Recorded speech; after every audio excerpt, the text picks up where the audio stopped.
अस्सलाम वालेकुम online students, आपको आवाज आ रही है आपको?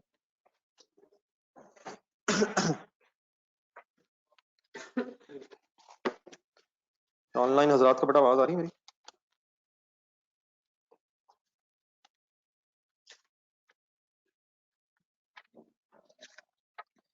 ये क्वेश्चन नंबर 5 का 5-4 से कर लिया, समझ आ गया था?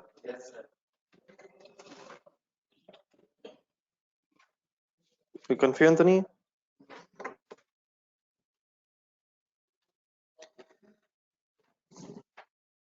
चलो वेटेड एवरेज स्टार्ट करें और बताएं वेटेड एवरेज और 5-4 में यहाँ तक डिफरेंस क्या पता चला?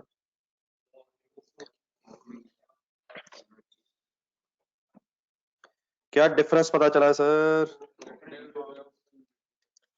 क्या बस फर्क यही है कि रेट निकालते हुए ओपनिंग अमाउंट भी लेनी है और देयरफॉर ओपनिंग अमाउंट के नीचे उसके यूनिट्स भी लिखने हैं? ये समझ आ गया था यहाँ तक? अच्छा एक काम जरा कीजिएगा, टोटल करना है इसका जरा।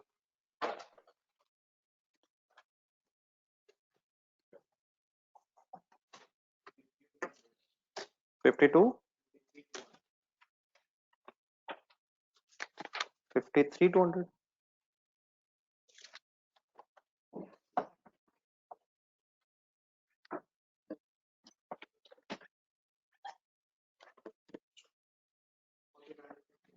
एक मिनट।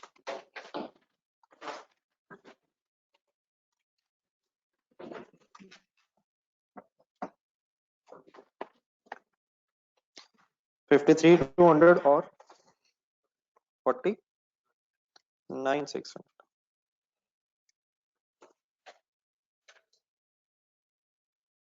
अच्छा मैंने आपको कल यहाँ पे जरा दो लाइनें छोड़ने कहा था।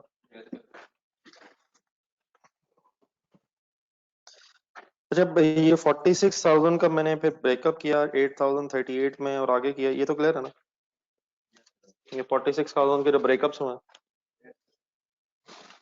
अब बट अगर आप इस ब्रेकअप का सम करेंगे, आउटपुट के ब्रेकअप का सम, तो करें एक मिनट।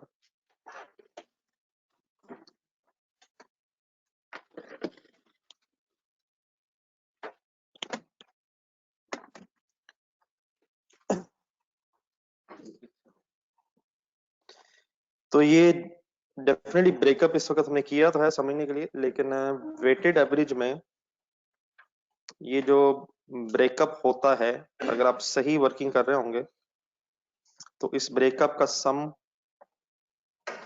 आउटपुट के इक्वल ही हो जाया करेगा। रीजन क्या है? अगर हम सोचना चाहें तो प्लीज जरा देखें और से। क्या आउटपुट में से कुछ यूनिट्स ओपनिंग से बने और क्या रेट की बेस में वो भी आने हैं? क्या रेट की बेस में वो ओपनिंग यूनिट्स भी आने हैं और जो इस पीरियड में बने वो भी आने हैं? तो फिलहाल हम लॉजिकली इंशाल्लाह डिस्कस करते रहेंगे, लेकिन साथ एक टोटल कर लें। शायद एक दो सवालों के बाद हमें टाइम वेस्ट नहीं करना चाहिए। वेटेड एवरेज के केस में आउटपुट ही अपने रिस्पेक्टिव कॉलम्स के सामने आ रही होती है, लेकिन फिलहाल मेरा ख्याल हम रट्टा कोई ना लगाएं, एक दो सवालों में और देख लेंगे बाद में। फिर अगर हम यूज टू हो गए तो हम टाइम वेस्ट नहीं करेंगे। क्या कह रहा हूं मैं जरा एक दफा रिपीट कर देंगे। किसका ब्रेकअप किसके बराबर आएगा? आउटपुट का ब्रेकअप किस मेथड में आउटपुट के टोटल से मैच कर जाएगा? वेटेड एवरेज की बात हो रही है। फाइफो में क्यों नहीं होगा ये? क्योंकि वहां ओपनिंग यूनिट्स जो है पिछले पीरियड में जो बने हैं वो रेट की कैलकुलेशन में नहीं आ रहे। ठीक है, बहरहाल इस बात को भी हम लॉजिकली आगे डिस्कस और करते हैं। जी इसके बाद बताएं क्या होता है फाइनल, जब ये टेबल बन जाएगा तो अब क्या करूँ? रेट वैसे आगे हुए पर यूनिट, ये बेस ही हमने दोबारा बनाई है तो दोबारा करना पर यूनिट, या मेरे ख्याल टाइम बचाएं, कॉस्ट एलोकेशन करेंगे।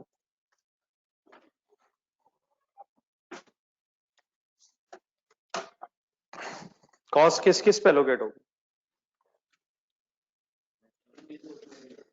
किस किस पे एलोकेट होगी माय डियर? फिनिश गुड्स पे और कैरी डाउन पे इस क्वेश्चन में। फिनिश गुड्स के कितने यूनिट्स पे एलोकेट होगी? 46,000 यूनिट्स में।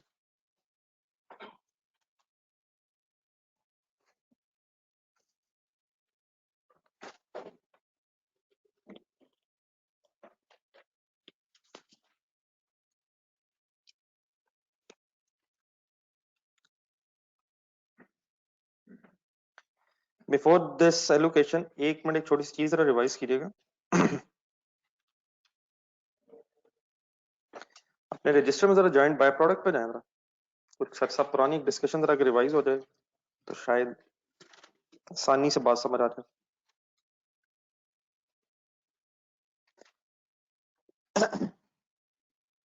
बल्कि जरा एक मिनट स्क्रीन देखें, मे बी शायद वैसे देख के याद आ रहा है कि आपके सामने एक वेटेड एवरेज से वर्किंग हुई है, कैसे रेट निकला हुआ है?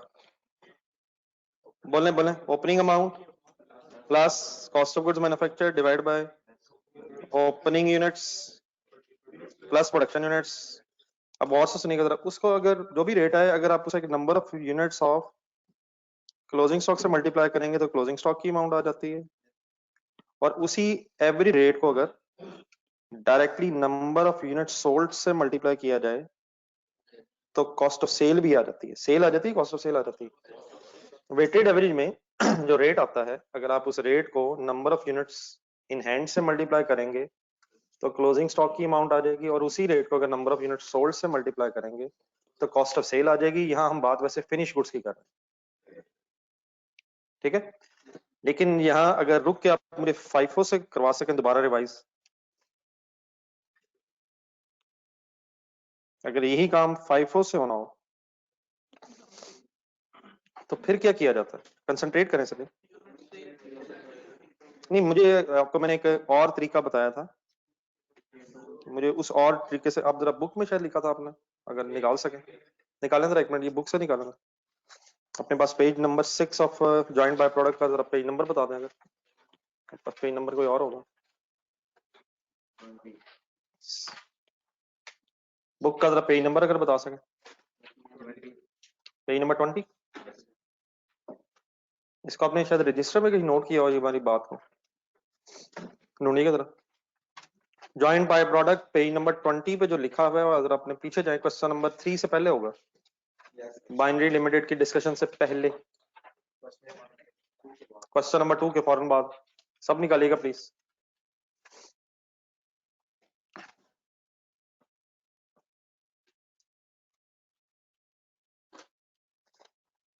और ढूंढे फाइफो में, जरा और ढूंढे प्लीज, ढूंढे से नजर आता है। और से पहले ऊपर देखें,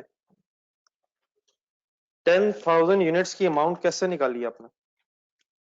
आपने 1 मिलियन लिया सर जी, 1 मिलियन लिया, क्या नहीं लिया रेट में? ओपनिंग नहीं लिया, ना अमाउंट ली, ना यूनिट्स लिए। 1 मिलियन को सिंपली डिवाइड किससे किया? 50,000 से, और 10,000 से मल्टीप्लाई करके क्या निकाल लिया, और फिर एक बैलेंसिंग फिगर के तौर पे कॉस्ट ऑफ सेल आ तो सकती है। लेकिन एक और देखें, नजर आता कहीं फाइफो में? और अनदर वेज के कॉस्ट ऑफ सेल कैसे निकाल सकें, क्या आप यूनिट्स आइडेंटिफाई करें कहां कहां से बचे होंगे। मसलन जरा अब स्क्रीन पे एक मिनट देखें, लेट मी रिवाइज। अगर फाइफो से कर रहे हैं तो what are number of unit sold? 45। कहां से सेल हुए होंगे, ये कौन कौन से सेल हुए होंगे? तरीका बताएं, क्या करूं? 5,000 यूनिट्स की क्या सारी कॉस्ट अब कॉस्ट ऑफ सेल्स में होगी, और प्लस और कितने यूनिट सेल हैं? 40 कहां से सेल हुए होंगे? 50 में से क्या करूं फिर? 1 मिलियन डिवाइडेड बाय 50,000 से रेट निकालूं, और इनटू बोले 40 इज इक्वल टू, सॉल्व करें, देख लें दोबारा, 8 लाख, और प्लस करें तो 890। थोड़ा सा रिकॉल करें, अपने घर भी फाइफो सोफली क्वेश्चन अटेम्प्ट किया है, क्या ये पहला काम ऐसे नहीं किया जब आप कॉस्ट एलोकेशन कर रहे थे आउटपुट की? तो सबसे पहला काम ऐसे ही नहीं किया, क्या किया आपने? ओपनिंग की अमाउंट एज इट इज पहले उठाई, और जब फर्दर यूनिट्स बन रहे थे उनको फिर प्लस किया, ठीक है? तो फाइफो में तो बेटा ऐसे होता है, लेकिन वेटेड एवरेज में जरा कंपैरेटिवली सिंपल है। जो रेट आएगा उसी से क्लोजिंग स्टॉक्स भी मेजर हो सकते हैं, और उसी रेट से डायरेक्टली आप अपनी आउटपुट वगैरह को भी मेजर कर सकते हैं। ज्यादा जरा कहाँ जरा एहतियात रखनी पड़ती है शायद, समझ आ रही मेरी बात? फाइफो में पहले क्या ढूंढना पड़ता है? कौन से बिके ओपनिंग वाले तो उनकी अमाउंट क्या थी, और बाद में फिर रेट की कैलकुलेशन होती। तो वेटेड एवरेज में सिंपली एवरी रेट से ही काम चल जाता है। मतलब मेरी इस बात का सिंपली ये है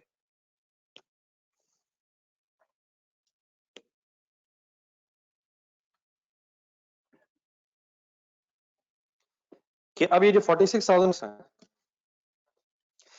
यकीनन एक ब्रेकअप है। कंसंट्रेशन देखें पहले प्लीज, इनका एक बहुत सा ब्रेकअप है, कन्वर्जन में भी ब्रेकअप है। लेकिन क्या अगर 46,000 अल्टीमेटली दोनों कॉलम्स में है तो मैं स्ट्रेट अवे इसी तरह कर लूं? बताएं मल्टीप्लाइड बाय, ढूंढे जरा अपने पास, वापस आ जाए, वापस आ जाए, आ जाए वापस। मैं अलहदा ओपनिंग अब क्यों नहीं कंसिडर कर रहा? क्योंकि ओपनिंग के जितने फैक्ट्स हैं अमाउंट और रेट, अमाउंट और यूनिट्स के, वो ऑलरेडी क्या इन रेट्स में इनकॉर्पोरेट हो गए हुए हैं? क्या इस रेट की कैलकुलेशन में ओपनिंग अमाउंट्स और ओपनिंग यूनिट्स भी आ चुके हैं? तो स्ट्रेट अवे अब क्या कर सकता हूं मैं, 46,000 मल्टीप्लाइड बाय बोल दें इस बार, क्या आ जाएगा इससे? क्या आ जाएगा सर जी, क्या आ जाएगा? आउटपुट की टोटल कॉस्ट आ जाएगी। तो मैंने कहां से देखा टेबल, दोनों कॉलम्स में मुझे टोटल क्या क्या नजर आया आउटपुट के सामने 46। तो रादर देन ब्रेकअप को अलग अलग रेट से मल्टीप्लाई करें, क्या हम 46 को एज इट इज उठा सकते हैं? लेकिन नेक्स्ट देखें जरा, वर्क इन प्रोसेस कैसे करूं? बोले सर जी, बोले कैसे करूं, कैसे करूं, कैसे करूं, कैसे करूं सर जी, कैसे करूं सर? 7200 को कौन सा रेट लगाऊं? चले सर मैं ही लगाता हूं सर, 10.71 और प्लस 3600 मल्टीप्लाइड बाय 4.23। इसको अलग अलग रेट क्यों लग रहे हैं? क्योंकि इसकी stage of completion with respect to material और है और कन्वर्जन और है, लेकिन आउटपुट का मतलब क्या होता है? Complete with every respect. तो देयरफॉर उसको मैंने स्ट्रेट अवे रेट लगा दिया है। क्यों मैंने ओपनिंग को अलग कंसिडर नहीं किया है? क्योंकि ओपनिंग अमाउंट्स और यूनिट्स ऑलरेडी रेट में एवरेज हो गए हैं। तो फाइफो में जरा थोड़ी सी ज्यादा डिटेल वर्किंग है कंपैरेटिवली स्पीकिंग। इंशाल्लाह आप महसूस करेंगे कि वेटेड एवरेज कंपैरेटिवली आसान है। क्या करें, सिंपली टेबल देखें और रेट्स ढूंढ के इसे मल्टीप्लाई करना। अब करें फाइनल।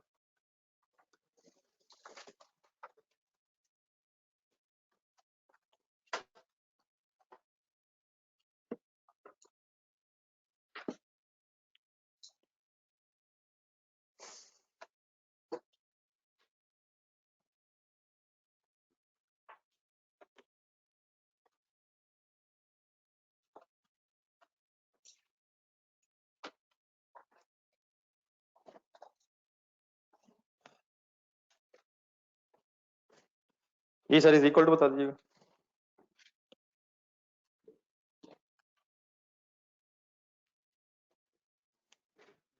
87,240 92,340। करें laser complete.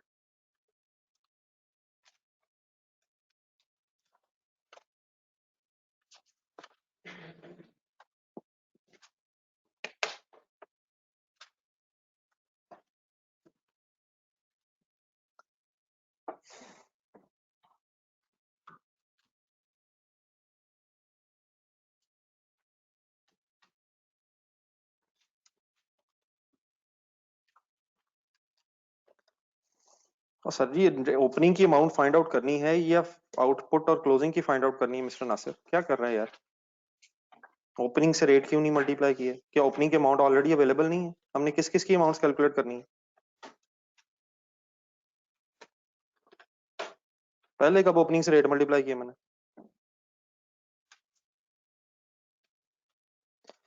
Ji sir, respective figures are 687, 240 and 92,340। Total कर लें 780 और यहाँ 779,580 मतलब 40 40 है। वो रेट जरा राउंड ऑफ हुआ है। और सर जी मैंने नहीं किया FIFO में भी, 8000 ओपनिंग नहीं था, 8000 आउटपुट है। प्लीज ये बात तो क्लियर कर लें, 8000 आउटपुट है फ्रॉम ओपनिंग, तो मैंने आउटपुट पे मल्टीप्लाई किए, और यहाँ 46000 में ऑलरेडी ओपनिंग भी शामिल है। क्वेश्चन नंबर 5 अब हो जाएगा यार वेटेड एवरेज से भी। क्वेश्चन नंबर 6 करते हैं यार।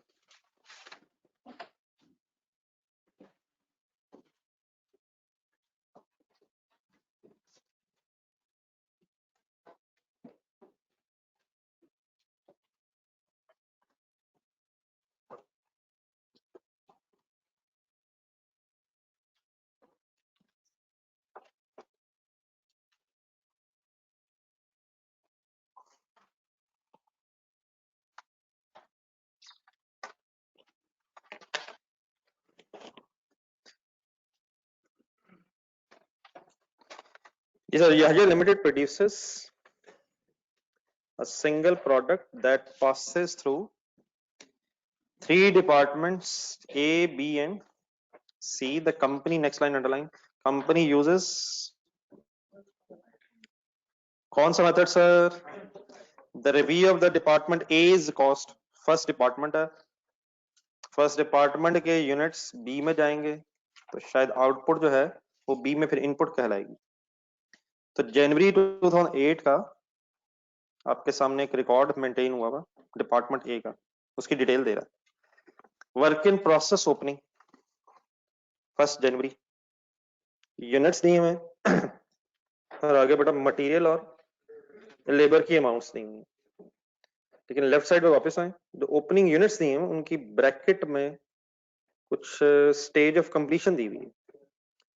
किसकी स्टेज ऑफ कंप्लीशन बताई हुई है, कितने % काम हो गया है, किसका? Additional unit started means input, ठीक है।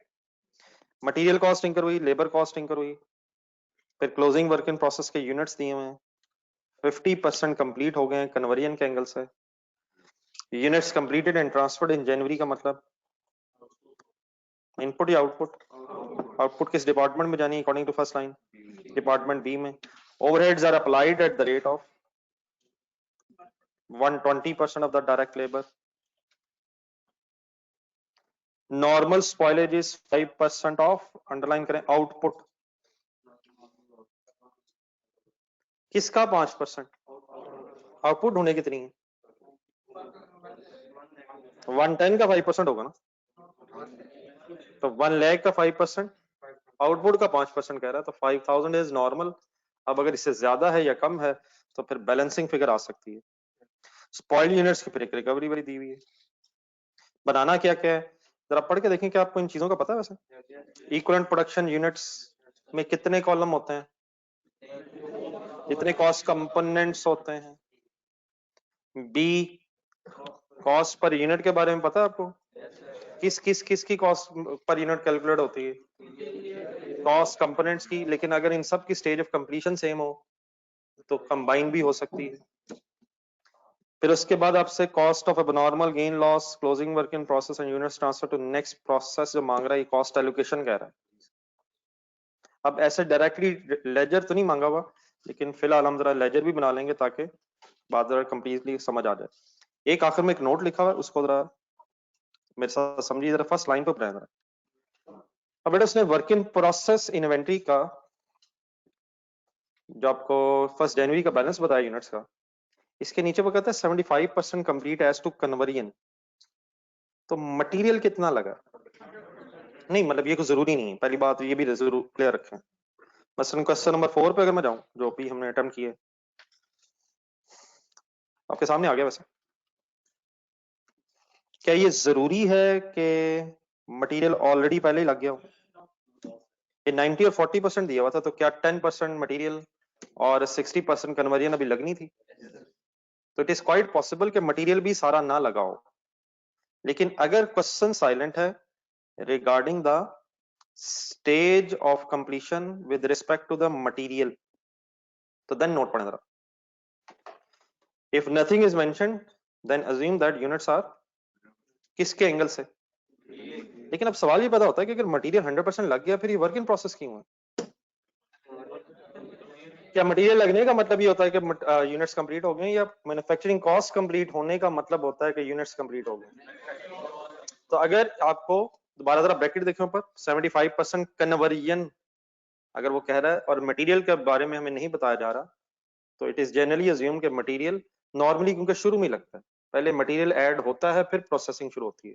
लेकिन बहरहाल वो कहे तो 90% भी हो सकता है, 70% भी हो सकता है, कुछ भी हो सकता है। लेकिन अगर इंफॉर्मेशन ना हो तो जनरली व्हाट वी अज्यूम कि मटेरियल लग गया होगा। सिमिलरली एंड में है जहां क्लोजिंग वर्क इन प्रोसेस है, बताएं मटेरियल के एंगल से 50% है, जहां क्लोजिंग वर्क इन प्रोसेस है कन्वर्जन के एंगल से 50% है, तो मटेरियल के एंगल से 100% अज्यूम किया जाएगा।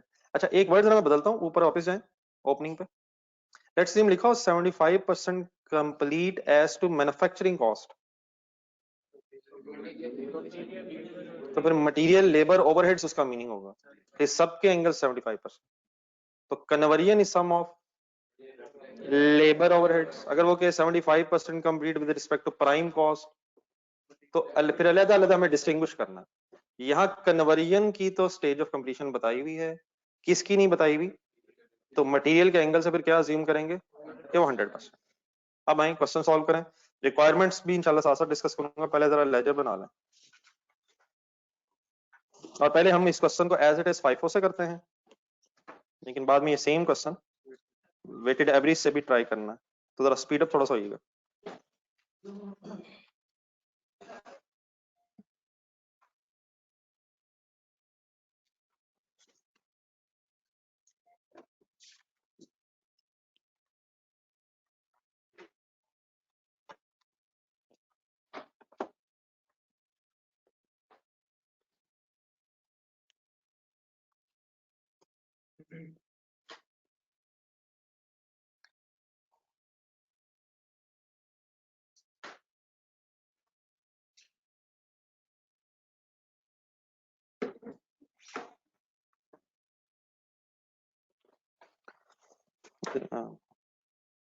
दो तीन ऐसे चला जी sir. Process A units amount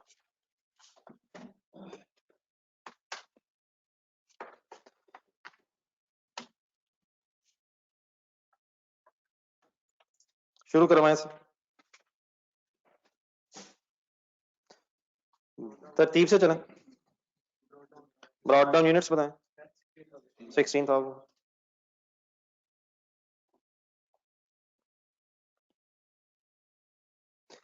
जी इसके सामने अमाउंट में क्या आएगा?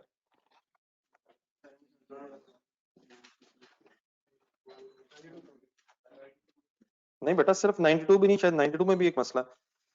64,000 क्या है? मटेरियल 28 क्या है? लेबर। इस टेबल के नीचे जाएं जरा, क्या ओवरहेड्स नहीं इस पे लगे कोई? कब लगे होंगे? कम ऑन, इस ओपनिंग पे अगर 28,000 की लेबर कॉस्ट लग चुकी थी, तो क्या according to the 120% of labour cost पिछले पीरियड में इस पे कुछ ओवरहेड्स भी अब्सॉर्ब हुए होंगे? पिछले पीरियड में अब्सॉर्ब हुए होंगे, इस पीरियड में होंगे?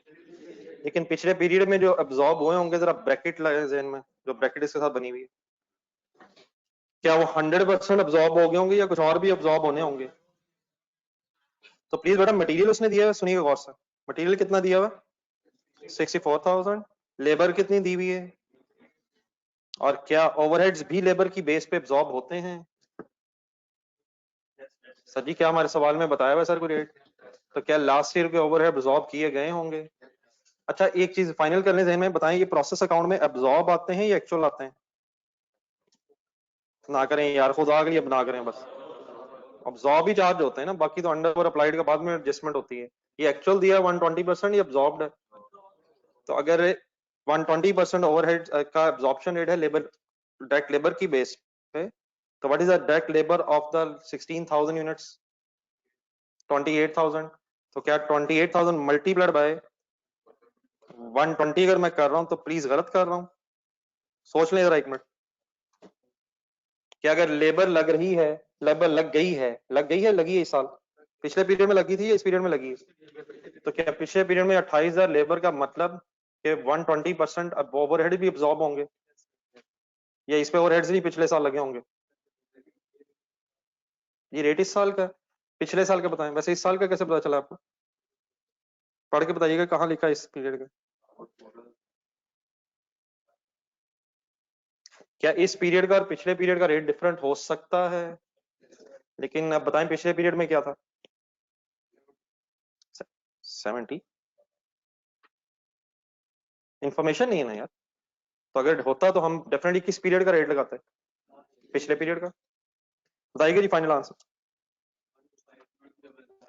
सर जी मुझे लग रहा है कि अभी तक आपने वो टाइम नहीं निकाला ये ओवरहेड्स अब्सॉर्ब और अंडर ओवर अब्सॉर्ब के लिए। ये जो फैक्ट्री ओवरहेड्स यहाँ मैं लिख रहा होता हूँ, एक मिनट दोबारा प्लीज इसकी डबल एंट्री बोलना जरा। ये अब्सॉर्ब आते हैं, अगर अब्सॉर्ब का रेट ही ना हो फिर एक्चुअल ही अब्सॉर्ब कहलाएंगे। लेकिन अगर अब्सॉर्ब का रेट हो तो पहले अब्सॉर्प्शन रेट की बेस पे चार्ज होंगे, फिर अंडर ओवर अब्सॉर्ब का डिसीजन किस लेजर में जाके होगा? फैक्ट्री एवरेज के लेजर में। फैक्ट्री एवरेज के लेजर में डेबिट साइड पे क्या लिखेंगे?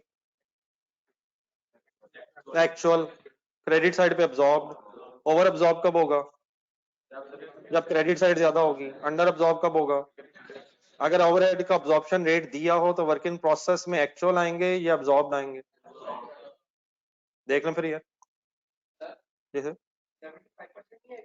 बेटा क्या हो गया? क्या 28,000 is reflecting 75% labour cost of the last period?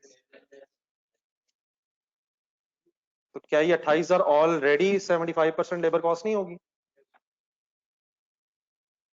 देख लें तसल्ली करना। ये जो 64,000 मटेरियल है, क्या it should reflect 100% material cost of 16,000 units? Why? नहीं मतलब किसी चीज की इंफॉर्मेशन, मटेरियल की इंफॉर्मेशन नहीं तो वी अज्यूम 100% मटेरियल कॉस्ट है। तो what is 28,000? It is labour cost of opening work in process. Then look at the bracket. क्या अभी 75% कन्वर्जन हुई है इसकी? तो क्या ये 28,000 इंटू 75% करूं? तो क्या इसी 28,000 का जब मैं 120% करूंगा तो 75% ओवरहेड्स ही कैलकुलेट होंगे? ठीक है, तो काइंडली वर्किंग प्लीज लिखिएगा और फाइनल आंसर बताइएगा। 125,600।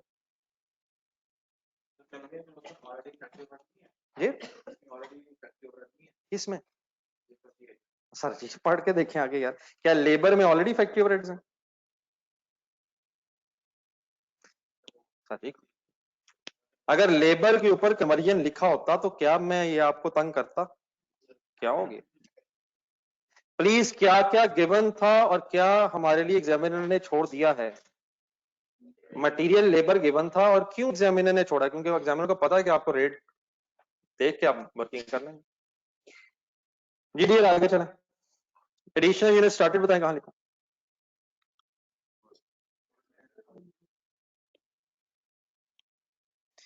Put 1 ton material for 3,500, labour या कन्वर्जन? लेबर या कन्वर्जन? कितनी लेबर? 230। एक्चुअल ओवरहेड्स ढूंढे, factory overheads. Actual factory overheads ढूंढे, अगर होते फिर तो आप एक्चुअली लिखते ना यहाँ। अगर एक्चुअल होते भी तो अब्जॉर्प्शन रेट होने की वजह से आप यहाँ क्या लिखते? हाँ अगर क्या ना होता तो फिर आप एक्चुअल ही लिखते। क्या ज्यूम करके कि एक्चुअल अब्जॉर्ब एक ही बात है, लेकिन क्या ये डिफरेंट हो सकती है? तो प्लीज फिर आप पहले अब्जॉर्ब लिखेंगे लेजर में, और अंडर ओवर अब्जॉर्ब का डिसीजन प्रोसेस अकाउंट के अंदर नहीं होगा, ये फैक्ट्री ओवरहेड के अंदर होगा। और आप बता सकते हैं उसने एक्चुअल बताई क्यों नहीं है? नहीं एक्चुअल बताई क्यों नहीं है? क्योंकि जो उसने रिक्वायर किया उसमें एक्चुअल की जरूरत ही नहीं है। अगर एक्चुअल बताता तो किस लेजर में उसने जाना था, तो वो लेजर मांग ही नहीं रहा। तो हमें शायद जो इस क्वेश्चन में रिक्वायर्ड था वो उसने बता दिया, and that is absorption rate. क्या करूं, क्या करूं सर? 230 इंटू 120%, 276 की डबल एंट्री है। अर्गेन पास डेबिट, फैक्टिव रेट्स क्रेडिट, क्रेडिट साइड पे आ जाएं। क्लोजिंग यूनिट्स कितने हैं? 18,000। उनकी स्टेज ऑफ कंप्लीशन क्या है? Material 100 and conversion 50। आउटपुट कहां लिखूं? क्रेडिट साइड पे। रेफरेंस फर्स्ट पैराग्राफ देख के बताएं। प्रोसेस बी बेहतर रहेगा, है यहाँ की आउटपुट, लेकिन कहां जाना है इसमें फिलहाल? बी में, फिर सी में, फिर फिनिश गुड्स में। नेक्स्ट स्टेप फिर क्या होता है? नॉर्मल लॉस की परसेंटेज ढूंढना है, 5%। लेकिन उसने किसकी बेस पे आज बताया? कितने बनेंगे?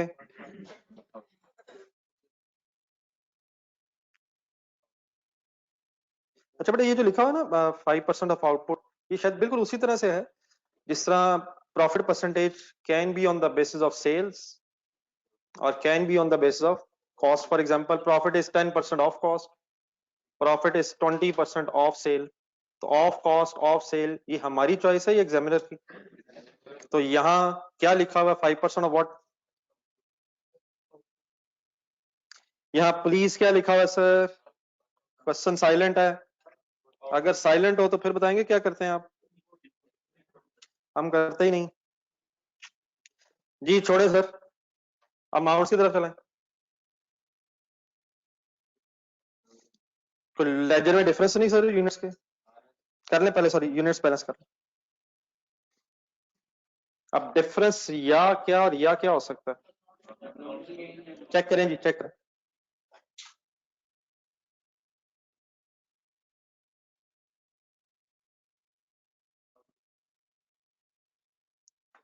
डेबिट साइड पे यूनिट्स बने 126 और क्रेडिट साइड पे 123 आई थिंक। तो 3000 की एक बैलेंसिंग फिगर कैलकुलेट हो रही है। किस कॉलम में? किस कॉलम में? क्रेडिट कॉलम ऑफ यूनिट्स में। तो लॉस है या गेन है? नेक्स्ट बताएं क्या डिसीजन लेना है? किस, हाँ जी, नहीं बेटा अभी पर यूनिट नहीं, किसकी रिकवरी वैल्यू ढूंढने? तो 5,000 इंटू 6, 30,000।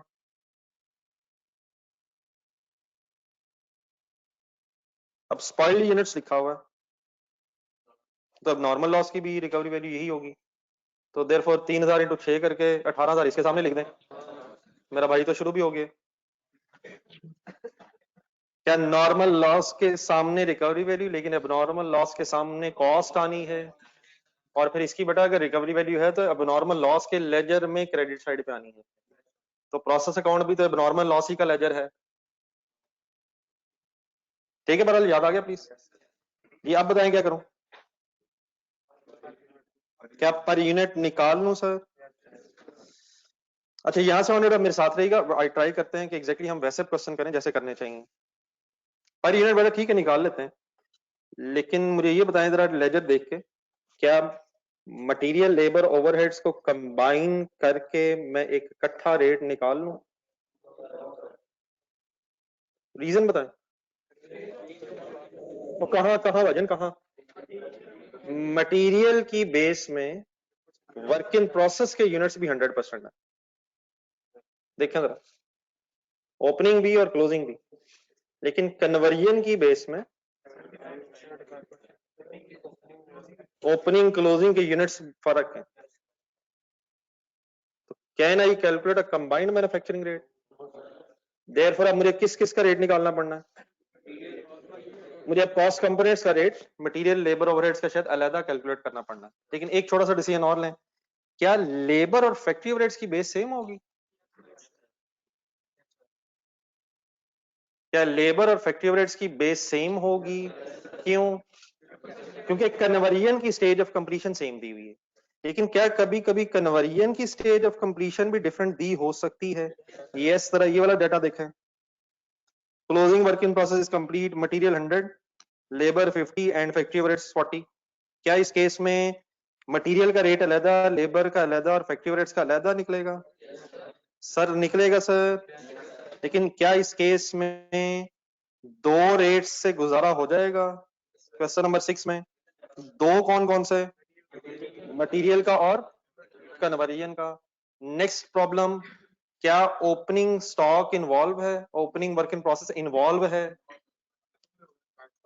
और सभी इन्वॉल्व है तो क्या हमें सोचना पड़ेगा कि FIFO या वेटेड एवरेज? तो क्वेश्चन में कौन सा रिक्वायर्ड है? करें FIFO।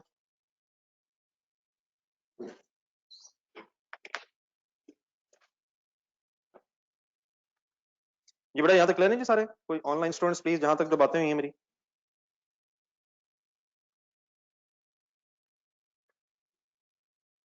अब एक मिनट जरा, एक मिनट बेटा, एक मिनट।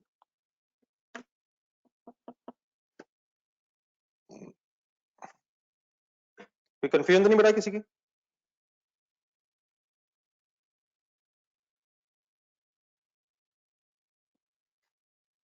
देन बेटा इसके क्वेश्चन को अटेम्प्ट करने का वे आउट ये है कि यकीन पहले पर यूनिट निकलना है, कैलकुलेट पर यूनिट करना पड़ना है, फिर कॉस्ट एलोकेशन करनी पड़नी है। लेकिन आज हम ये कोशिश करते हैं कि डायरेक्टली वो टेबल्स वगैरह बना के वर्किंग करें, जिस तरह हमें एग्जाम में करना पड़ेगा। तो उसके लिए जरा थोड़ा सा यूज होने की कोशिश करते हैं। जस्ट एक मिनट, मेरी बात पहले पूरी हो लेनी चाहिए। यकीनन पहले पर यूनिट ही कैलकुलेट होना है, लेकिन आपको पता है पर यूनिट निकालने के लिए हमें बेस में यूनिट्स लिखने पड़ने, तभी पर यूनिट आएगा। तो बेस में जब यूनिट्स लिखने पड़ते हैं तो उन यूनिट्स को कैलकुलेट करने के लिए किस नाम से टेबल बनाया जाता है? इक्विवेलेंट प्रोडक्शन यूनिट्स का। जस्ट एक मिनट, जस्ट एक मिनट।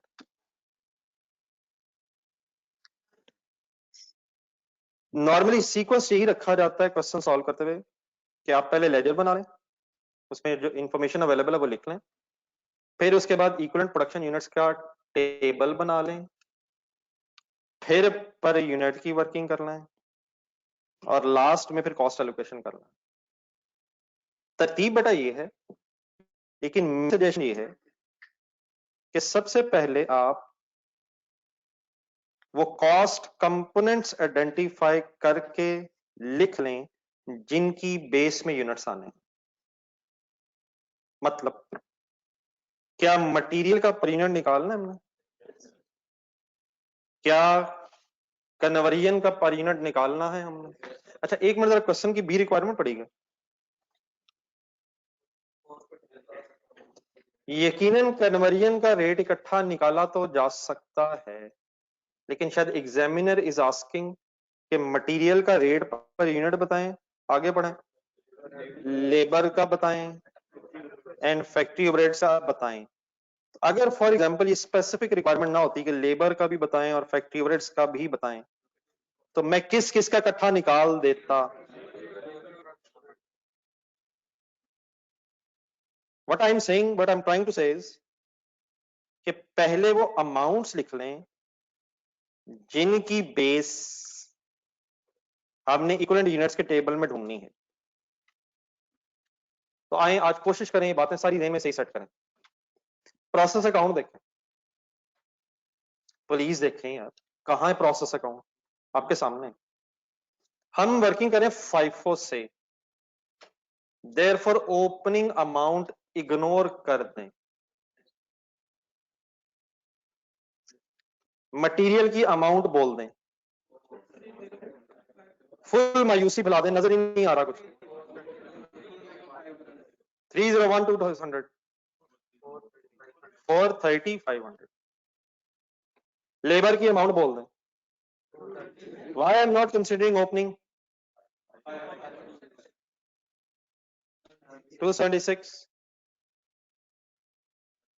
क्रेडिट साइड पे है, कोई रिकवरी वैल्यू नजर तो नहीं आ रही?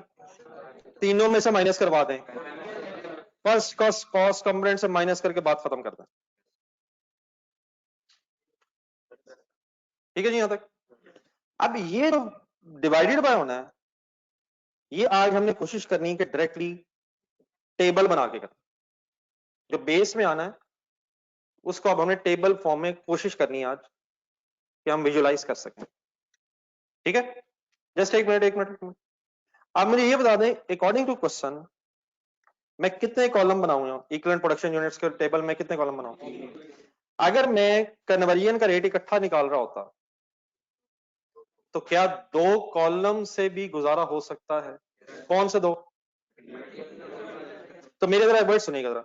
इस इक्विवेलेंट प्रोडक्शन यूनिट्स के टेबल में उतने कॉलम होते हैं जितने कॉस्ट कंपोनेंट्स की स्टेज ऑफ कंप्लीशन डिफरेंट होती है।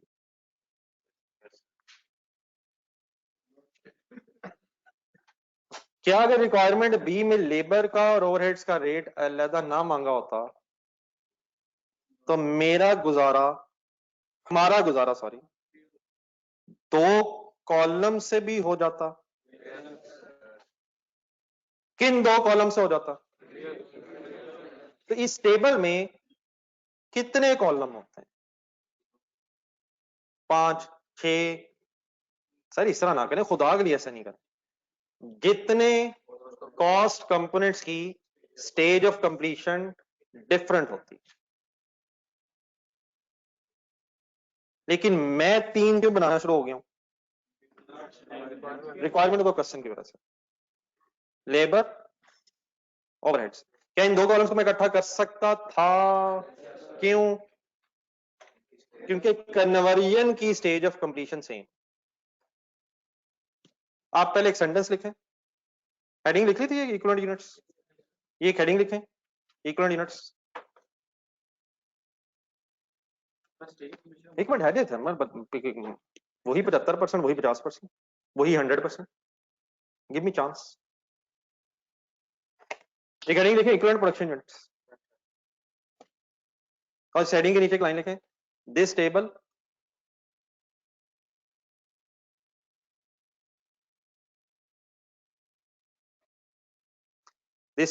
should have columns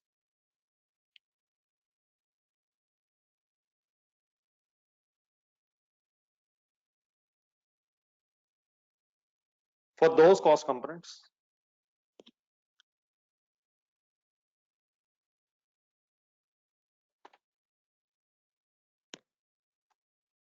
for which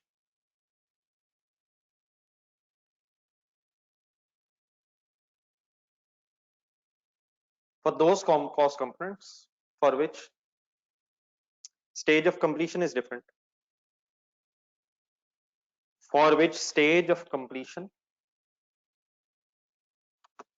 is different.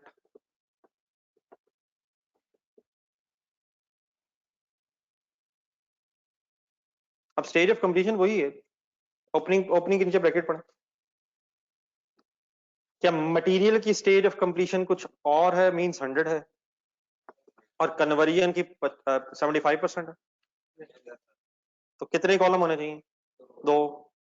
लेकिन अगर लिखा होता 70% लेबर, 80% फैक्ट्री ओवरहेड्स, किस किस के होते, तो कितने कॉलम होंगे इसमें? 2, 3, पौने 4 पढ़े, यही तो लिखा है। कितने कॉलम होंगे इसमें? उतने कॉलम होंगे जितने कॉस्ट कंपोनेंट्स की स्टेज ऑफ कंप्लीशन डिफरेंट। तो मैं 2 बना सकता था, let's try to finalize it. मैं 2 बना सकता था, लेकिन because of the requirement B हमें अलग अलग रेट निकालना, इसलिए मैं 3 बना। फर्स्ट करें अगर लिखा होता, ब्रैकेट देखें, फर्स्ट ब्रैकेट, कंसंट्रेट करें सर, ये गेम फुल ऑफ सीरियस है। ओपनिंग वर्किंग प्रोसेस के नीचे ब्रैकेट में लिखा होता 75% मैन्युफैक्चरिंग, मैं कितने कॉलम बनाता? एक बनाता, और शायद जरूरत ही ना होती, एक ही बनना था। 75% manufacturing means material labour overheads. तो अगर सबकी स्टेज ऑफ कंप्लीशन 75% है तो वी आर वेस्टिंग टाइम, एक कॉलम काफी। किस नाम से बन जाता? मैन्युफैक्चरिंग। ठीक है, what is the meaning stage of completion?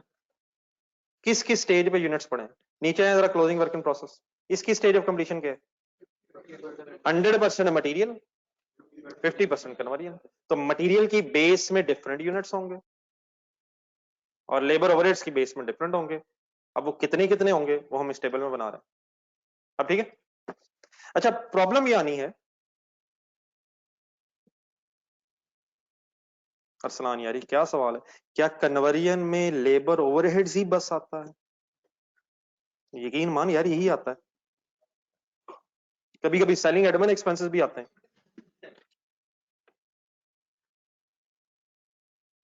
जी मेरी प्रॉब्लम ये है कि पहले हम ये वर्किंग करते कैसे थे, पहले हम यहां लिखता था मैं और फिर उसको मैं टेबल में कन्वर्ट करता था। अब करना ये है, टाइम वेस्टिंग है कि पहले वहां लिखें फिर वहां लिखें। अब सोचना ये है और ऐसा ऐसा कोशिश करने के बाद हजम हो जाए कि जहन में ये रखना है कि इसकी बेस ढूंढ रहे हैं और डायरेक्टली लिखना है यहां। ठीक है, जहन में क्या रखना है प्लीज बोल दें एक दफा आप भी, पर यूनिट अमाउंट्स की बेस, कि हम बेस ढूंढ रहे हैं और डायरेक्टली टेबल में लिखना। बिफोर आई स्टार्ट, अब आपको ये पता है कि इस टेबल के बाहर मैंने क्या क्या लिखना है, कहां से फिगर्स आनी है? चले वाइंड अप करें सर, हिम्मत मारे, कहां से आनी है?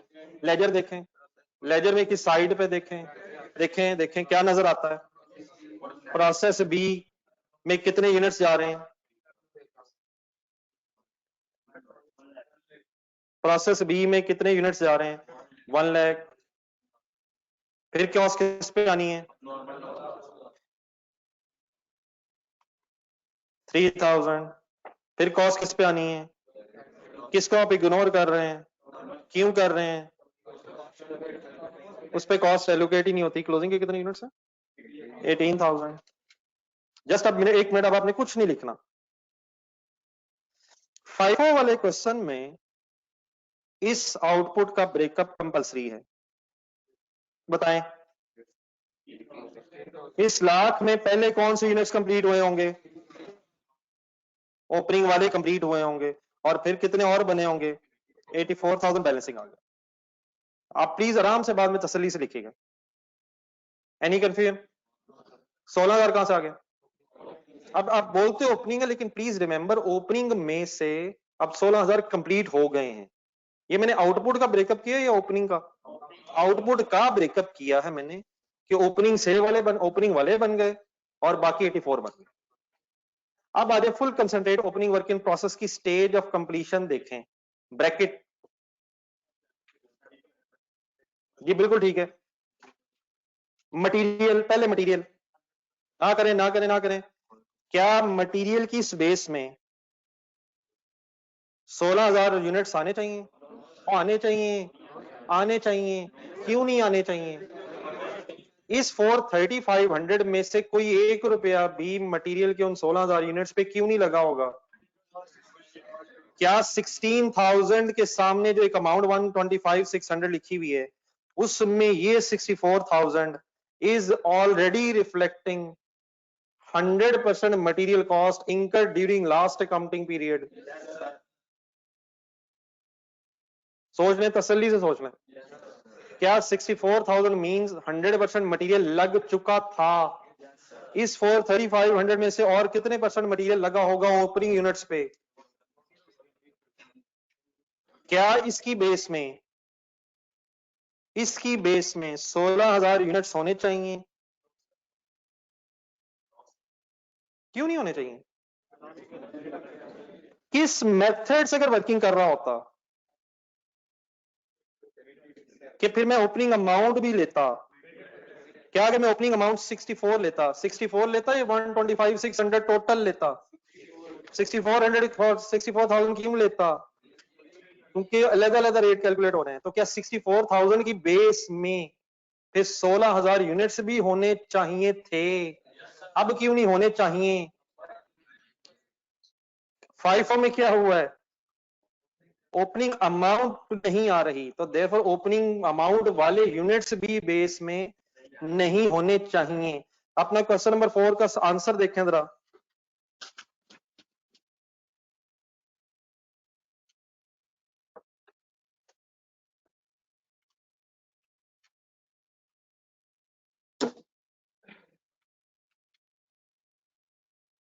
फाइफो वाला रेट देखें,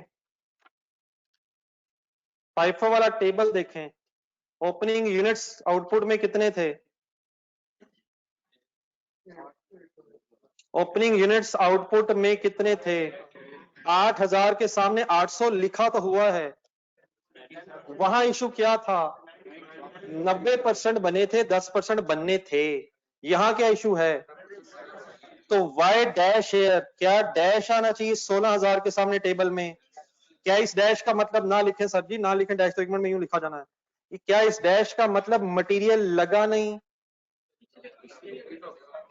इस डैश का मतलब है मटेरियल ऑलरेडी लग गया था, इस पीरियड में नहीं लगा। एक मिनट जरा यही कंप्लीट करवाएं, दोबारा ब्रैकेट देखें, बताएं क्या 16000 में से कुछ यूनिट्स लेबर और ओवरहेड्स की बेस में होने चाहिए? देखें देखें सर, कितने होने चाहिए? 75% यार। वो क्यों 25 होने चाहिए? 75% काम हो गया था, बाकी हमारे पीरियड में हो गए, फिनिश हुए होंगे। तो देयरफॉर क्या टेबल में इस 16 के सामने यहां 25% मींस 4000, और 4000 यूनिट्स होने चाहिए। सब क्लियर है सर इस बात से? आगे बढ़े। अब एक मिनट पहले मटेरियल कंप्लीट करवा दें, बाकी आप खुद कीजिएगा। 84,000 पे आ जाए। 84, क्या इस 84,000 यूनिट्स को मटेरियल की बेस में होना चाहिए? कितने परसेंट? 100%। क्यों यार? क्या ये स्टार्टेड एंड कंप्लीटेड है? लेबर में कितना होना चाहिए? लेबर में कितना होना चाहिए? ओवरहेड्स में कितना होना चाहिए? क्या output means 100% complete with respect to all manufacturing cost components, material, labour, overheads? Clear है सर? अब नॉर्मल लॉस करवाएं, अब नॉर्मल लॉस करवाएं, अब नॉर्मल लॉस करवाएं। एक मिनट एक मिनट एक मिनट, एक छोटी सी चीज जरा रिवाइज करना।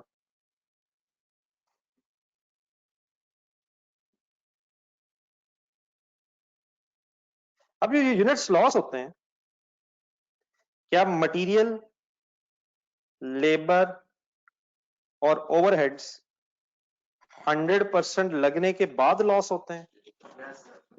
नहीं बेटा, इसमें भी अब जरा थोड़ा सोच लेते हैं, भी रुके। क्या ये हो सकता है कि मैन्युफैक्चरिंग प्रोसेस अभी 40% पे आया हो और आपको लॉस्ट यूनिट्स आइडेंटिफाई हो गए हो कि ये वाले खराब हो गए?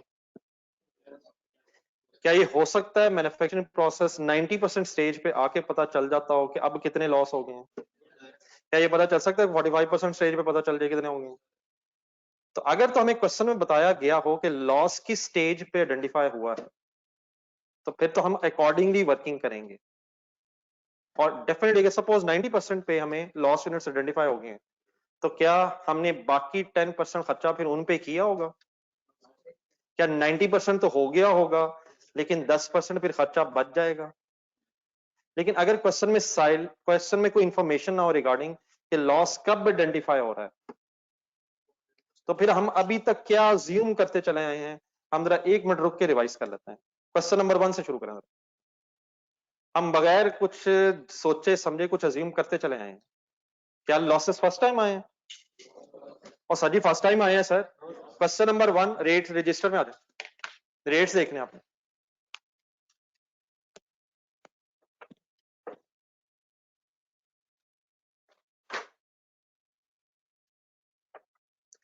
क्वेश्चन नंबर 1, प्रोसेस 1 में पर यूनिट देखें और ऊपर लेजर के अंदर देखते रहिएगा। क्या लेजर में एक नॉर्मल लॉस था सर? और सर था क्या बेस में पूरे 100 यूनिट्स? मतलब क्या पूरी मैन्युफैक्चरिंग कॉस्ट के नीचे 100 यूनिट्स? सर जी मटेरियल, लेबर, ओवरहेड सब कुछ इकट्ठा किया हुआ सर। क्या 100 यूनिट्स एज इट इज लिखे हुए? क्या 100 यूनिट्स में मटेरियल भी लगा होगा, लेबर भी लगी होगी, ओवरहेड्स भी लगे होंगे? क्यों हम अज्यूम कर रहे थे? क्या नहीं बताया हुआ था कि लॉस यूनिट्स कब होते हैं? हमने क्या अज्यूम किया? फिर एंड पे ही होते होंगे। प्रोसेस 2 देखें, लेकिन प्रोसेस 2 मेरे ख्याल अब नॉर्मल गेन है। क्वेश्चन नंबर 2 पे है। क्वेश्चन नंबर 2 पे है। प्रोसेस का नाम मान नहीं था एक्स। बेस देखें, ढूंढने क्या उसमें नॉर्मल लॉस के सारे यूनिट्स हैं। सारे यूनिट्स का मतलब एज इट इज यूनिट्स हैं, तो मैन्युफैक्चरिंग कॉस्ट से पूरे नंबर ऑफ यूनिट्स डिवाइड हुए। इट मींस अगर क्वेश्चन साइलेंट हो तो हम क्या अज्यूम करते चले जाएंगे कि लॉस कब आइडेंटिफाई हुआ है। ये जो मैंने पॉइंट बोला है ये आपके पास लिखा हुआ है, जरा एक दो पेजेस बुक के तरफ पीछे आइएगा। क्वेश्चन नंबर सिनेरियो 2 जो था, क्वेश्चन नंबर 4 से पहले जरा मुझे इसका पेज नंबर बता दें।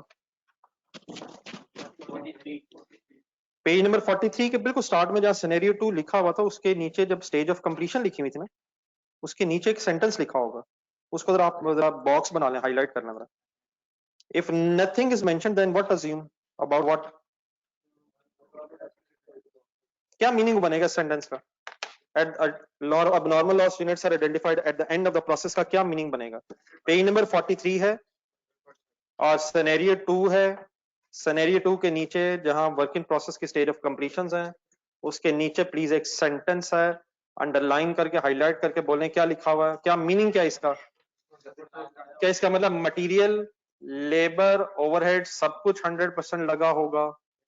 लेकिन अगर बेटा फॉर एग्जांपल वो बताए कि 70% स्टेज पे लॉस यूनिट्स आइडेंटिफाई हो गए हैं, तो देन फिर हम accordingly 70%, 80%, 90% which ever is the case की बेस पे वर्किंग करेंगे। तो ये सिचुएशन हो जानी बहुत ज्यादा सीरियस। फिलहाल बात क्लियर हो गई है, फाइनल करवाएं था टेबल।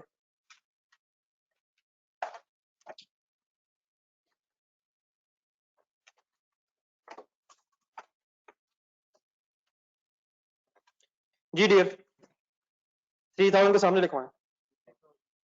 सर जी लिखवाएं सर। सब कॉलम्स में 333 लिखने का मतलब loss is identified at the end of the process. Work in process के बाद फिर बनाइएगा। वर्क इन प्रोसेस के कितने यूनिट्स लिखूं मटेरियल में। 100% मींस 18,000। वाई 100% लिखो भी नहीं हुआ, लिखा तो नहीं हुआ, लेकिन क्या हमें पता है क्या गिवन नहीं है, क्या गिवन नहीं है, मटेरियल की स्टेज ऑफ कंप्लीशन नहीं है, आगे क्या करूं। 50% मींस ये परसेंटेज में कब लिखता हूं, जब लेस देन 100% यूनिट्स कंप्लीट हुए हो। पहले ये बता दें, कोई कंफ्यूजन तो नहीं है। अब लिखें।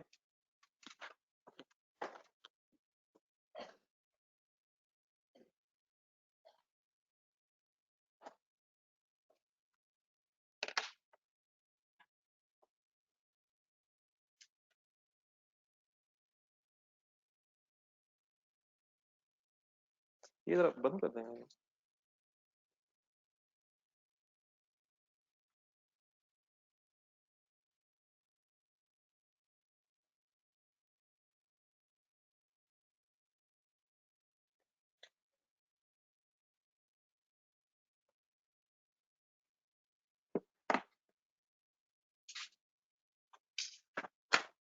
नहीं नहीं, लाइट नहीं, एसी बंद कर।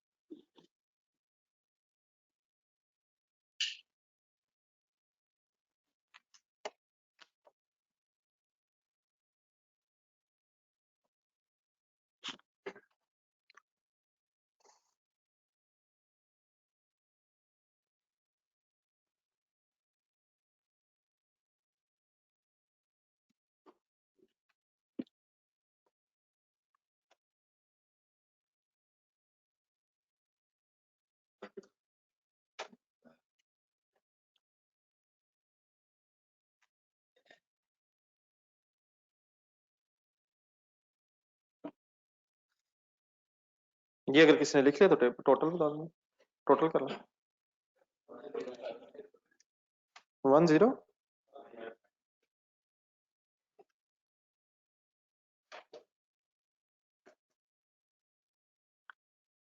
105 एंड 1 लाख। 1 लाख बनेगा मेरा ख्याल। 12।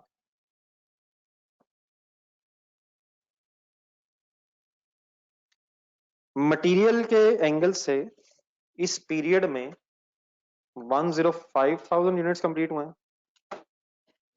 और लेबर ओवरहेड्स के एंगल से इस पीरियड में 100,000 ईच कंप्लीट हुए हैं।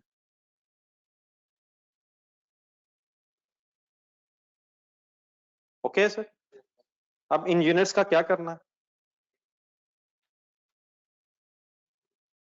अब इन यूनिट्स का क्या करना है? पर यूनिट की जो वर्किंग हो रही है उसकी बेस में लिखें।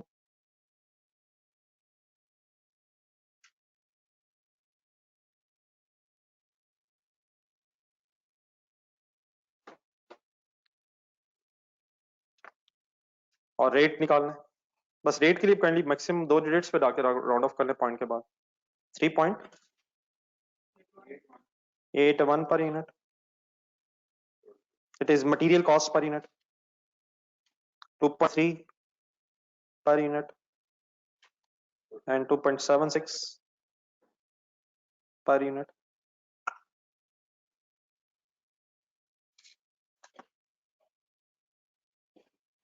पर यूनिट तो बड़ा कैलकुलेट करके लिखा करिए।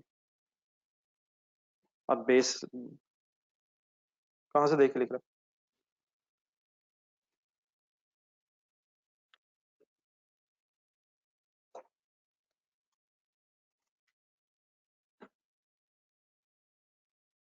अकॉर्डिंग टू क्वेश्चन भी जरा पढ़ते रहे, क्या क्या काम हो गया, क्या ए बी रिक्वायरमेंट्स होगी। अब लास्ट क्या रह गया? कॉस्ट ऑफ नॉर्मल लॉस और ये वो सब कुछ, ये जो मांग रहा है ये क्या है बेसिकली? हमने इसको क्या नाम दिया हुआ? Cost allocation. लिखें कॉस्ट एलोकेशन।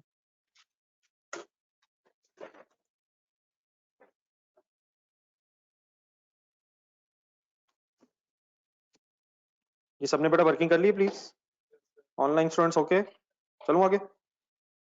अच्छा, कॉस्ट एलोकेशन मेरे साथ एक बार फिर मेरे साथ ही करनी है।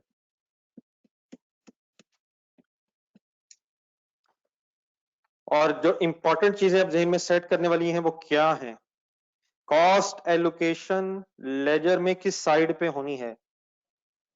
क्रेडिट साइड पे बेटा प्लीज। और जब एक्सेप्शन की बात आएगी वो फिर कर लेंगे दोबारा।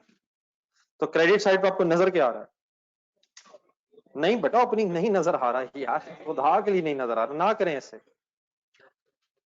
ओपनिंग में से बने गए हैं अब वो, अब उन्हें ओपनिंग अगर कहना है तो पूरा कह दें, completed from opening, output from opening. सिर्फ ओपनिंग ना कहें। ओपनिंग किधर होता है लेजर में? वो डेबिट साइड पे, और उसके सामने कॉस्ट लिखी हुई है। हमने किसकी कॉस्ट ढूंढनी है?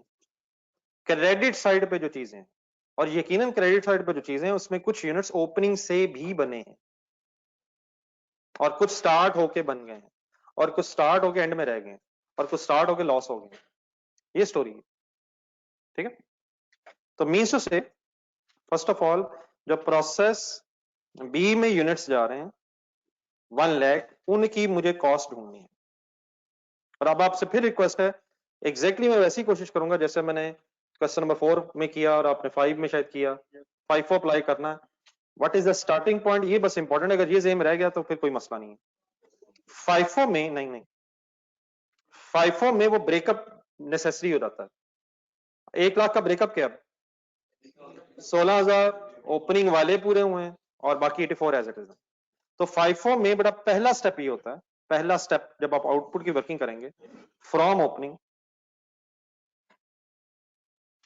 जो 16,000 यूनिट्स हैं क्या उन पे ऑलरेडी 125,600 खर्चा हो चुका है? ये पहली फिगर मैं कहां से देख के लिखा करूंगा? नहीं, मैं कहां से देख के लिखा करूंगा? मैं लेजर में ओपनिंग ब्रॉड डाउन के सामने अमाउंट देख के लिखा करूंगा। और आप प्लीज 1 मिनट रुक जाएंगे। क्या 16,000 के सामने, अब मैं आउटपुट की वर्किंग कर रहा हूं, आउटपुट की वर्किंग करते हुए मैंने ओपनिंग की अमाउंट आइडेंटिफाई कर ली है कि ओपनिंग तक पिछले पीरियड तक इन 16,000 यूनिट्स पे 125,600 रुपीज का एक्सपेंस हो चुका था। क्या this amount includes 100% material and 75% conversion up to last period? अब इसमें मैं और क्या करूं? क्या इसमें कुछ और मटेरियल ऐड करूं? लेकिन क्या इसमें 25% कन्वर्जन भी ऐड करनी है? इस स्टेप के बाद अब आपने सिर्फ और सिर्फ टेबल देखना है इक्विवेलेंट यूनिट्स का और पर यूनिट देखना। अब लेजर का काम खत्म हो गया। अब सब कुछ हमें कहां से मिलेगा अगर हमने सही वर्किंग की है? इक्विवेलेंट यूनिट्स में से नंबर ऑफ यूनिट्स मिलेंगे और रेट पर यूनिट में उसके बाद वाली वर्किंग से मिलेगा। 16,000 के सामने गौर से देखें, मटेरियल में डैश क्यों है? क्योंकि अब फर्दर हमने कोई मटेरियल ऐड नहीं करना, लेकिन कन्वर्जन में अभी 4,000 अगर नजर आ रहा है तो क्या मैं प्लस, आप अपना अगर टेबल और रेट देख सकें, एक मिनट अपना टेबल रेट और मुझे वर्किंग करवा सकें, क्या प्लस 4,000 इन टू 3.81 करूं? 3.81 क्यों ना करूं? मटेरियल के यूनिट्स ही नहीं है, ये किसके यूनिट्स हैं? लेबर के। और प्लस 4,000 इंटू 2.76, तो क्या इसको जो भी फिगर आएगी मिला के टोटल कॉस्ट ऑफ 16,000 यूनिट्स कहा जा सकता है? सॉल्व कर दे मुझे जरा पहले। 4,000 into 2.3,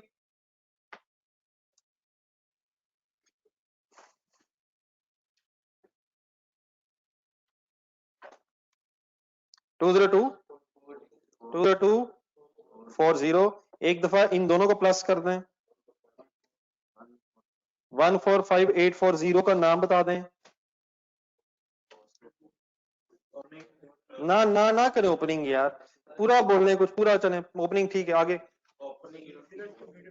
units completed from opening work in process, units completed अभी, लेकिन सर की हो गई यार। अब मैं एक बार देख के लिखना है, मैं आपके सामने आंसर रख देता हूँ। मैं इसे आप क्वेश्चन का आंसर ढूंढता मतलब मिल जाए, तो बच्चे ने देख के लिखना। तो बेटा समझ के लिखो यार, क्या हो गया? अंधाधुंध देख के अगर लिखना तो ये ले, आपके सामने आंसर आ जाएगा। मैं आराम से खामोशी से खड़ा हो जाता हूँ, आप देख के लिखें। ढूंढ लूँ मैं यार। सर कैलकुलेटर पे करवाएं यार, क्या हो गया? इन चक्करों में पड़े हुए ढूंढूं? अब आप कहेंगे ढूंढ मिल नहीं मुझे। सर ना करें, ये देख लिखने वाली चीजें अगर बेटा होती मैं घर के लिए कर देता, बाकी सारे सवाल देख के आ जाना। कल के लिए असाइनमेंट दे दूं, बाकी सब क्वेश्चंस के आंसर अवेलेबल हैं, उनको देख के लिख के लाना है। सर ऐसे नहीं है, प्लीज बात समझने वाली है। कहाँ कहाँ देखना है ये बड़ा इंपॉर्टेंट है, इस तरह सिंपली नहीं होना अभी इसमें। बताया अगला काम क्या करना है? मेरा तो ख्याल है बात पूरी होगी। क्या रह गया, क्या रह गया? कहाँ देखना है? अब फिर टेबल देखना है और रेट्स देखने हैं। अब टेबल में क्या नजर आता है?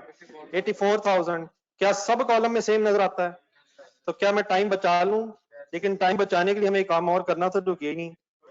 ये यूनिट्स का टोटल कीजिएगा पर यूनिट 8.87। तो ये टोटल कॉस्ट पर यूनिट निकालना था। So why I can multiply 84,000 units with straight away 8.87, because these units are 100% complete with every respect during the counting period. अगली वर्किंग करवाएं अब नॉर्मल लॉस की, बाद में फिर ये टोटल अगर आप करते रहिएगा।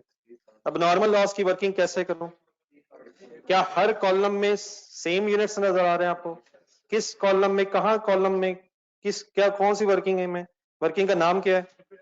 इक्वल प्रोडक्शन यूनिट्स हर कॉलम में 3,000, therefore state by multiplied by 8.87। लेकिन last one closing work in process में मटेरियल के कॉलम में कितने यूनिट्स नजर आ रहे हैं? तो 18,000 इनटू क्या करूं? 3.81। लेकिन 9,000 और 9,000 means multiply by 2.3 and plus 9,000 into 2.76। बस सबको बात क्लियर है? अब करें, और आई रिक्वेस्ट वैसे ही खुद करें जैसे मुझे करवाया,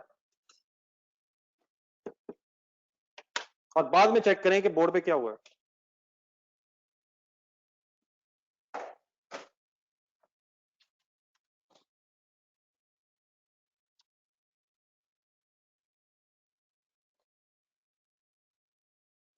कॉस्ट एलोकेशन करते हुए फाइफो में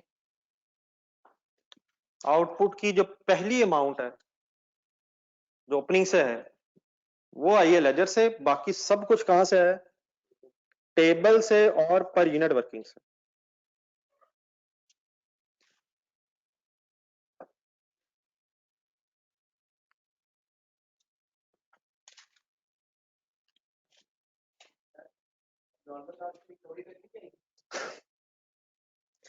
सर जी पहले लेजर में एबनॉर्मल लॉस की कॉस्ट आएगी, फिर अगर एबनॉर्मल लॉस का लेजर बनाना होता तो डेबिट साइड पे कॉस्ट लिख के credit side of abnormal loss recovery value आएगी यार, ना करिए। ये कौन सा लेजर बना रहे हैं हम? तो वर्क इन प्रोसेस अकाउंट में किस तरफ एबनॉर्मल लॉस की रिकवरी वैल्यू आती है? बता दें जो आपका जहन में कहता है। नहीं आता यार, कौन सी कॉस्ट में से बताएं? एबनॉर्मल लॉस की रिकवरी वैल्यू किस कॉस्ट में से लेस होती है? एबनॉर्मल लॉस की कॉस्ट में से, लेकिन किस लेजर में? वर्क इन प्रोसेस के लेजर में या अपने लेजर में? क्वेश्चन नंबर 1 देखें प्लीज। क्वेश्चन नंबर 1 का एबनॉर्मल लॉस का लेजर निकालना, प्लीज निकालना, इस तरह कंफ्यूज ना हो। ठीक, जस्ट एक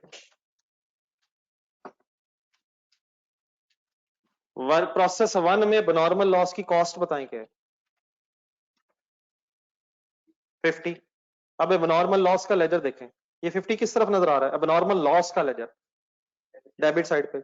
अब 20 नजर आ रहा है आपको क्रेडिट साइड पे या 30? अब ये 20 क्या है? ये रिकवरी वैल्यू, तो ये कहां से नेट हुई हुई है? अब नॉर्मल लॉस के लेजर मेन कॉस्ट में से नेट हुई है। तो हमें कौन सा लेजर बनाने नहीं है, वरना उसमें ये 6 पर यूनिट वाली रिकवरी वैल्यू लिख के आप नेट लॉस निकालते हैं। ठीक है, ये आप क्या करो? जी जी।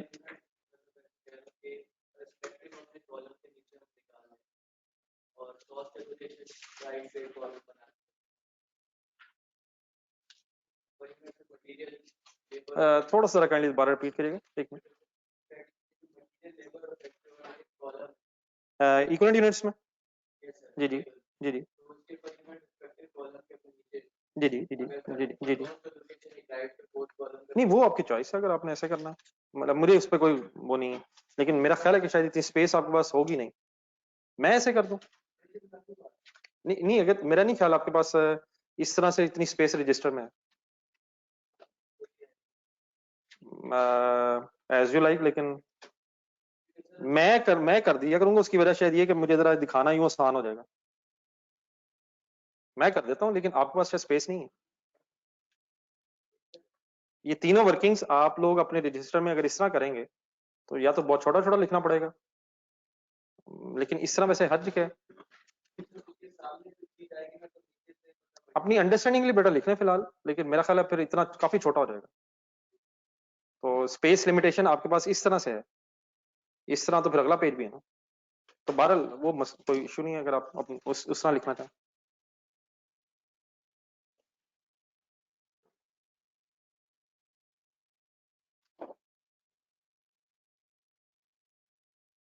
जी डी फिगर्स लिखाइएगा,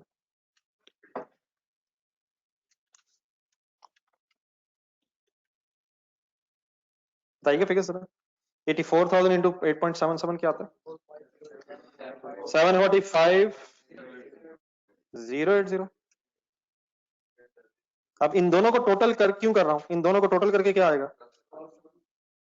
890,920 क्या आएगा? Cost of goods manufactured of 1 lakh units, opening और प्लस मिला के, ओपनिंग से वाले और इस पीरियड वाले।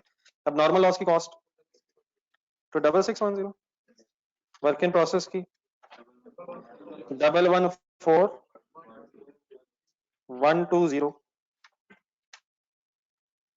फाइनल करने लेजर बैलेंस कर लो। फिगर्स ठीक है सर?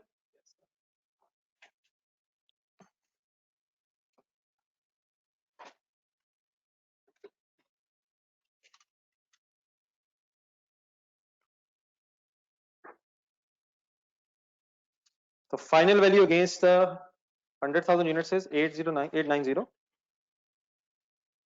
900 920 सर, 3,266 10 और 114 120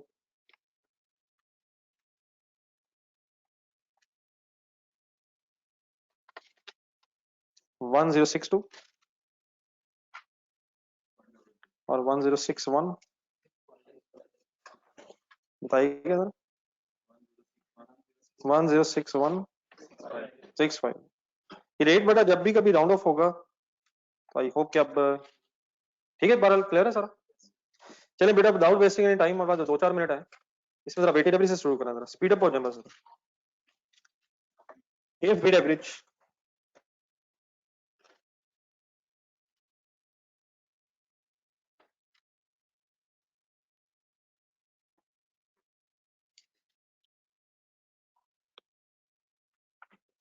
कट है प्लीज। सबसे पहले ये हेडिंग लिख के अपना फाइफो वाला लेजर देखें और बताएं चेंज कहां आएगा। नहीं बेटा मैं लेजर का, लेजर में तो इक्विवेलेंट यूनिट्स नहीं, ओपनिंग अमाउंट बदल जाएगी। क्या यूनिट्स एज इट इज रहेंगे सारे? Opening amount as it is रहेगी, मटेरियल लेबर ओवरहेड्स की अमाउंट सेम रहेगी, नॉर्मल लॉस की रिकवरी वैल्यू सेम रहेगी, नॉर्मल लॉस की रिकवरी वैल्यू सेम रहेगी, नॉर्मल लॉस की रिकवरी वैल्यू सेम रहेगी। कहां चेंज आएगा? आउटपुट में, अब नॉर्मल लॉस में, और सीडी में क्यों चेंज आएगा? पर यूनिट बदल जाएगा। पर यूनिट क्यों बदल जाएगा?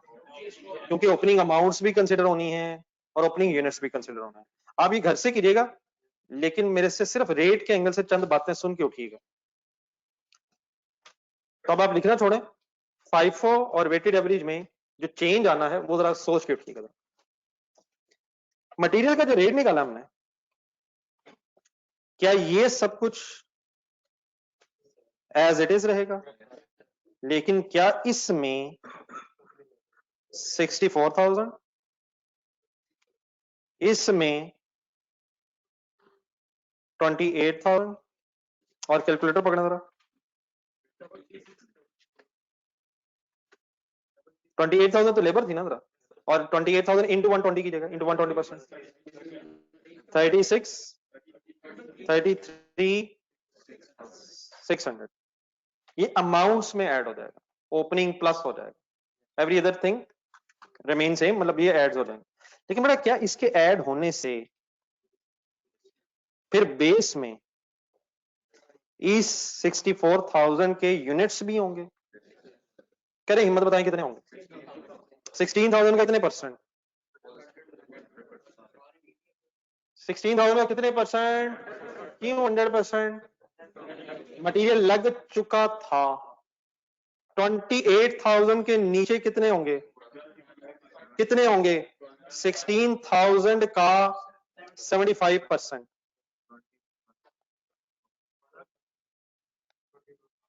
जादू स्टार्ट। 16,000 का 75% मीन्स 21,000। आंसर रहने दें, बड़ा मुश्किल है, गधा के हो गई। और क्या सिमिलरली फैक्ट्री ओवरहेड्स के नीचे भी सेम यूनिट्स होंगे? क्योंकि कन्वर्जन की स्टेज ऑफ कंप्लीशन सेम है। यहां तक क्लियर है सर ये? लेकिन बेटा आपका चैलेंज ये होगा कि आपने टेबल बनाना है, और क्या इस 16,000 के सामने मटेरियल में 16,000 यूनिट्स होंगे? इस 16,000 के सामने क्या यहां 12,000 मीन 75% यूनिट्स होंगे? और क्या यहां भी होंगे? आपसे रिक्वेस्ट मेरी ये होगी कि क्वेश्चन नंबर 4 जो आज हमने कंप्लीट किया है वेटेड एवरेज से, सबसे पहले उसको करना आपने रिवाइज, देन आपने अटेम्प्ट करना है क्वेश्चन 5 का वेटेड एवरेज, और देन प्लीज कोशिश करें, कल टाइम है आपके पास, घंटा लगाएं जरा, क्वेश्चन नंबर 6 जो फिर हमने किया ये भी वेटेड एवरेज से फाइनल करें। आपके से एक लास्ट रिक्वेस्ट ये है कि जब आप ये टेबल बनाएं तो इसको थोड़ा सा खुला रखिएगा, वर्क इन प्रोसेस से ऊपर, उसी तरह जैसा क्वेश्चन नंबर 4 में था। तो प्लीज पहला काम क्या है बता के उठा जरा। 4 का वेटेड एवरेज, फिर 5 का, और फिर जज़ाकल्लाह, अल्लाह हाफिज।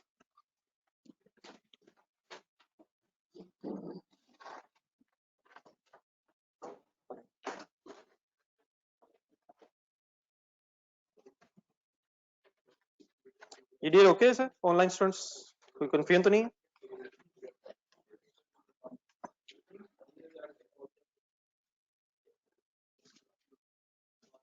चलिए ओके, अल्लाह हाफिज।